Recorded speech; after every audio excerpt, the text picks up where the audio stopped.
గోదావరి జిల్లాలోని ఒక చిన్న పల్లెటూరు సీతారాంపురం. అక్కడ రామయ్య అనే ఒక సన్నకారు రైతు తన భార్య సీతమ్మ ఇద్దరి పిల్లలతో కలిసి ఒక చిన్న పెంకుటింట్లో నివసిస్తున్నాడు. రామయ్యకు ఉన్నది ఒకే ఒక ఎకరం పొలం. దాంతోనే ఇల్లు గడవడం చాలా కష్టంగా ఉండేది. ఒకరోజు మధ్యాహ్నం పోస్టుమ్యాన్ సుబ్బడు సైకిల్ మీద రామయ్య ఇంటి ముందు ఆగాడు. సుబ్బడు సైకిల్ స్టాండ్ వేసి జేబులో నుంచి ఒక ఉత్తరాన్ని తీశాడు. రామయ్య, నీకు ఉత్తరం వచ్చిందిరా.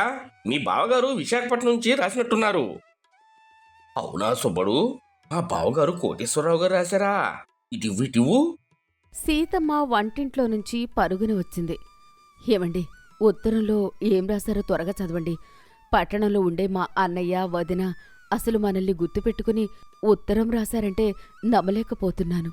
రామయ్య ఉత్తరం చదువుతూ, ప్రియమైన చెల్లెలు సీతమ్మకు బావగారికి మేము ఈ నెల 20వ తేదీన మీ ఊరు జాతర చూడడానికి మిమ్మల్ని పలకరించడానికి వస్తున్నాము. అమ్మో, మా అన్నయ్య వస్తున్నాడా? ఎంత మంచి వార్త చెప్పారు. ఆగు సీతమ్మ, కంగారు పడకు.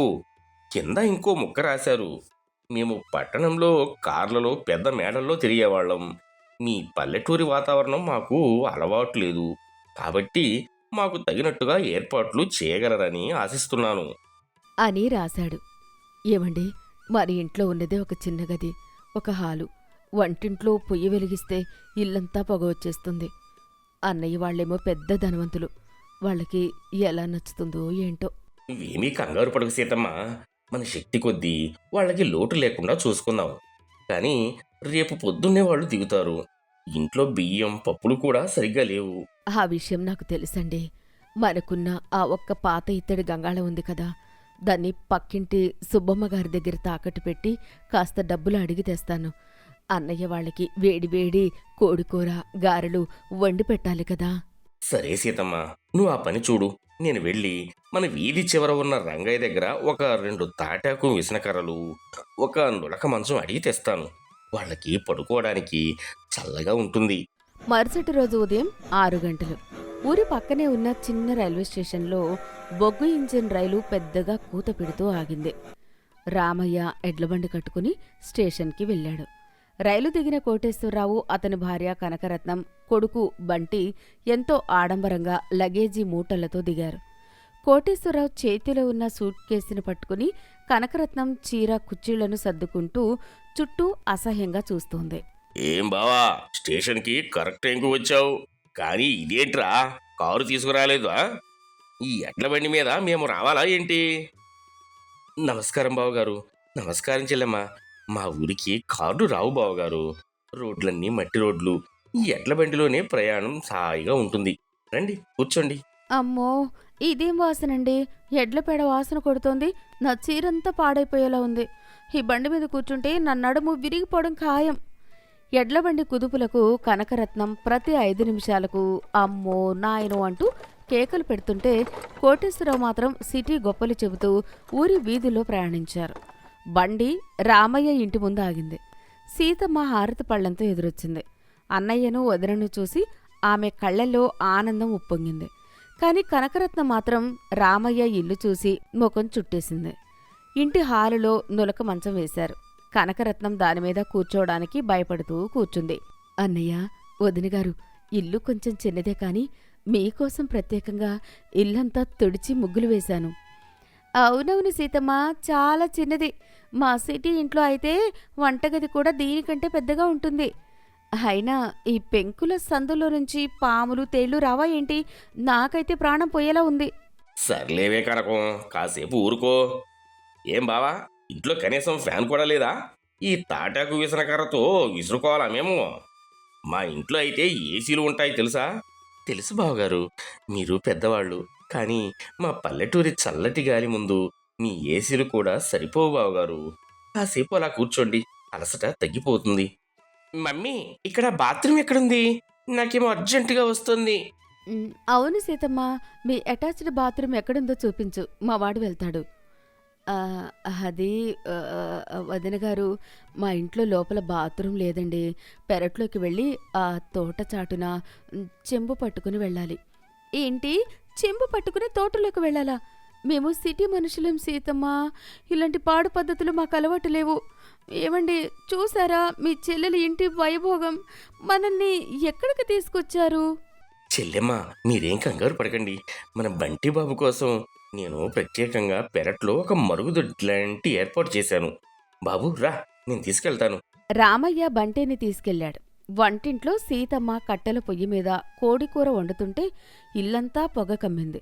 కనకరత్నం కెళ్ళుకెళ్ళుమని దగ్గుతూ రభస చేయడం మొదలుపెట్టింది. సీతమ్మ, చంపేస్తున్నావు. ఈ పొగలోనేనా నువ్వు వండేది? మా సిటీలో గ్యాస్ స్టవ్లుంటాయి. ఒక్క నిమిషంలో వంట అయిపోతుంది. ఈ పొగ చూస్తుంటే నా కళ్ళు పొయ్యేలా ఉన్నాయి. క్షమించండి వదిన గారు, కట్టెలు కొంచెం పచ్చిగా ఉన్నాయి. ఇప్పుడే పొగ తగ్గిపోతుంది. మీకోసం ఎంతో రుచికరమైన నాటుకోడి కూర, గారెలు చేస్తున్నాను. మధ్యాహ్నం భోజనాల సమయమైంది. రామయ్య హాలులో అరటి ఆకులు పరిచాడు. సీతమ్మ ఎంతో కష్టపడి వండిన అన్నం, నాటుకోడి కూర, గారెలు వడ్డించింది. నాటుకోడి కూర వాసన గుమగుమలాడుతోంది. కోటీశ్వరరావు ఆకు ముందు కూర్చొని లొట్టలు వేస్తున్నాడు. కనకరత్నం మాత్రం ఆకును అనుమానంగా చూస్తోంది. కోటీశ్వరరావు గారె ముక్కను కోడికూరలో ముంచి తింటూ, అబ్బబ్బా సీతమ్మ, నాటుకోడి కూర అద్భుతంగా ఉంది. ఈ సిటీలో ఎన్ని హోటళ్లలో తిన్నా ఇటువంటి రుచి రాదు. ఏంటోనండి, రుచి బాగున్నా ఈ అరిటాకుల్లో తినడమేంటో. మా ఇంట్లో అయితే వెండి పళ్ళాల్లో తింటాం. అయినా ఈ కూరలో కారం చాలా ఎక్కువైంది. మా బంటి ఇలాంటి పల్లెటూరు తిండి తింటే వాడి కడుపు పాడైపోతుంది. మమ్మీ, కూర చాలా బాగుంది మమ్మీ. నాకు ఇంకో గారె కావాలత్తా. నోరు మూసుకో బంటి, ఎక్కువ తినకు. రాత్రికి జ్వరం వస్తుంది. సీతమ్మ, మీ ఇంట్లో కనీసం ఫ్రిడ్జ్ కూడా లేదా? కొంచెం చల్లటి నీళ్ళివ్వు. వదిన గారు, మా ఇంట్లో ఫ్రిడ్జ్ లేదు కానీ అదిగో ఆ మూల ఉన్న కొత్త మట్టి కుండలో నీళ్లున్నాయి. అవి ఫ్రిడ్జ్ నీళ్ల కంటే చాలా చల్లగా, ఆరోగ్యంగా ఉంటాయి. తాగండి వదిన గారు. ఏంటో మట్టి వాసన వస్తుంది. సర్లే, ఏదో ఒకటి. భోజనాలు ముగిశాక రామయ్య కోటేశ్వరరావుతో కలిసి రచ్చబండ దగ్గరికి వెళ్ళాడు. కనకరత్న మాత్రం ఇంట్లోనే కూర్చొని సీతమ్మను తన నగల గురించి, సిటీ ఆస్తుల గురించి తక్కువ చేసి మాట్లాడుతూనే ఉంది. సీతమ్మ అన్నిటినీ భరిస్తూ నవ్వుతూనే సమాధానమిచ్చింది. ఆ రోజు జాతర ముగిసింది. కోటేశ్వరరావు కుటుంబం తిరుగు ప్రయాణానికి సిద్ధమై లగేజీ సర్దుకుంది. రామయ్య ఎడ్లబండి కట్టుకుని వాళ్లను రైల్వే స్టేషన్లో దించి వచ్చాడు. కాని సీతమ్మ ఇంట్లో సర్దుకుంటూ ఉండగా గంట వ్యవధిలోనే ఎడ్లబండి వెనక్కి వచ్చింది. బండిలో నుంచి కోటేశ్వరరావు, కనకరత్నం ముఖాలు మార్చుకొని మళ్లీ దిగారు. బయట వర్షం ఒక్కసారిగా పెరిగింది. కోటేశ్వరరావు తడిసిన సూట్ కేసు పట్టుకుని విసుగ్గా ఇంట్లోకి వచ్చాడు. కనకరత్నం చీర కొంగుతో తలా తుడుచుకుంటూ గింజుకుంటోంది. ఏంటన్నయ్యా, వెనక్కి వచ్చేశారు?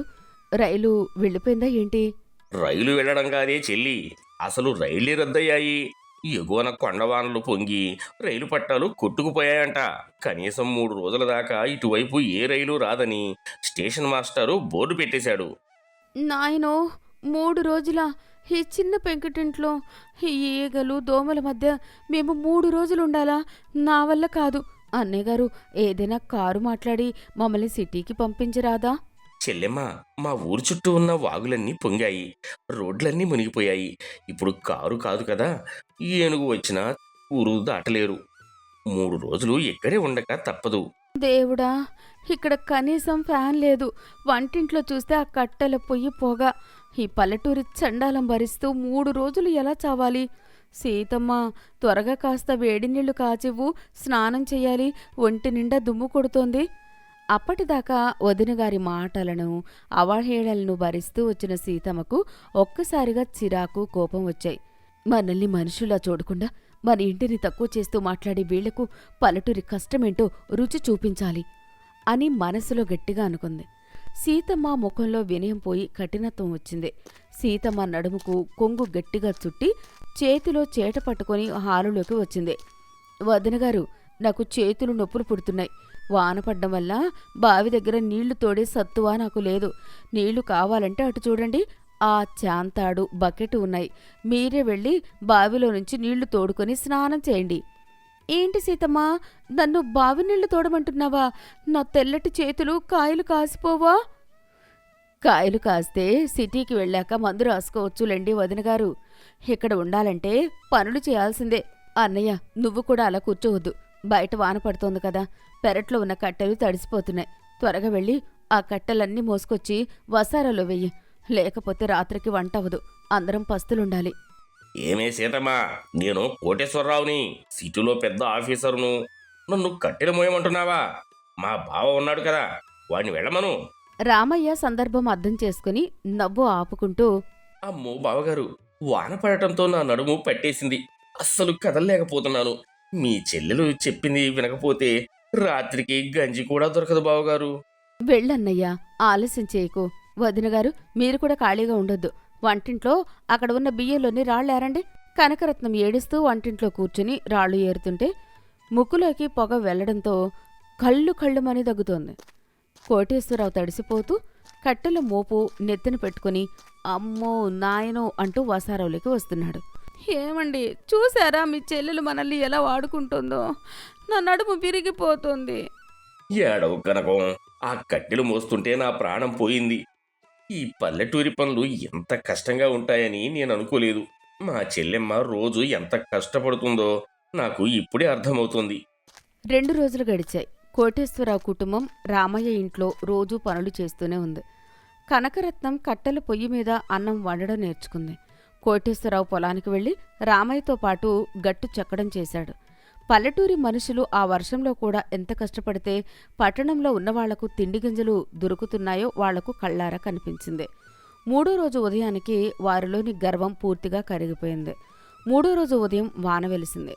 కనకరత్నం ఎంతో ఆప్యాయంగా తానే స్వయంగా కట్టెల పొయ్యి మీద టీ కాచి సీతమ్మకు రామయ్యకు తెచ్చి ఇచ్చింది. సీతమ్మ, ఇదిగో టీ తాగు. ఈ 2 రోజులు నువ్వు మాతో పనులు చేయించకపోతే పల్లెటూరి కష్టమేంటో, మీ బతుకుల్లో ఉన్న శ్రమ ఏంటో మాకు తెలిసేది కాదు.